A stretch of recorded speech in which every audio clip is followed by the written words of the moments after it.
ತೋರಿಸಿ ಎಲ್ಲವೂ ಗೊತ್ತಿದ್ದರೆ ಎಲ್ಲ ಕೆಲಸವನ್ನು ನಾವೇ ಮಾಡ್ತಾ ಇರೋದ್ರಿಂದ ಹೆಚ್ಚಿನ ಮಾಹಿತಿನ ತಿಳ್ಕೊಳ್ಳೋದು ಒಳ್ಳೆಯದು. ನಾನು ಗಮನಿಸಿದ ಹಾಗೆ ಇಬ್ಬರು ಗಣ್ಯರು ಇವತ್ತು ಇಲ್ಲಿ ಬಂದಿದ್ದಾರೆ. ಅವ್ರ ಜೊತೆಗೆ ಮತ್ತೊಬ್ಬರು ಇದು ಕೆಲಸ ಕೂಡ ಇದ್ದಾರೆ. ಮೋಸ್ಟ್ಲಿ 3ನೇ ಕಾರ್ಯಾಗಾರ ಅಂತ ಅನಿಸುತ್ತೆ. ವಿಧಾನಸಭೆ ಮತ್ತು ಇವರು ಸೇರ್ಕೊಂಡು ಮಾಡ್ತಾರೆ 3ನೇ ಕಾರ್ಯಾಗಾರ ಅಂತ ಅನಿಸುತ್ತೆ. ಸರ್ ಹೇಳ್ತಾ ಇದ್ರು ಸರ್ ತಂತ್ರಜ್ಞಾನ ಬಂದಿದೆ, ಯಾರು ಕ್ಯಾಮ್ರಾ ತಗೊಂಡು ಅವೆಲ್ಲ ಮಾಡುವಂಥ ಕೆಲಸಗಳು ಉಳಿಯಲ್ಲ ಅಂತ.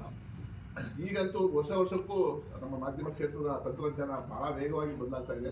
ಈಗ ಇಂಡಿವಿಜುವಲ್ ಜರ್ನಲಿಸಮ್ ಜಾಸ್ತಿ ಆಗ್ತಾ ಇದೆ. ಈ ಸಂದರ್ಭದಲ್ಲಿ ಏನು ಗೆಳೆಯರೆಲ್ಲ ಸೇರ್ಕೊಂಡು ಈ ಥರದೊಂದು ಕಾರ್ಯಾಗಾರಗಳನ್ನು ಮಾಡ್ತಾ ಇದ್ದಾರೆ. ಒಂದು ರಚನಾತ್ಮಕವಾದಂಥ ಫೋಟೋ 1000 ಪದಗಳ ಬರವಣಿಗೆಗೂ ಮೀರಿಸ್ತಕ್ಕಂಥ ಶಕ್ತಿ ಮತ್ತು ಸಾಮರ್ಥ್ಯ ಇರ್ತದೆ.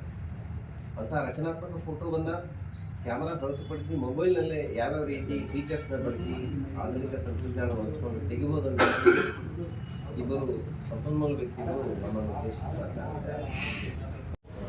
ಫೋಟೋ ಎಕ್ಸಿಬಿಷನ್ಸೇ ಕರ್ಕೊಂಡು ಹೋಗ್ತಾರೆ.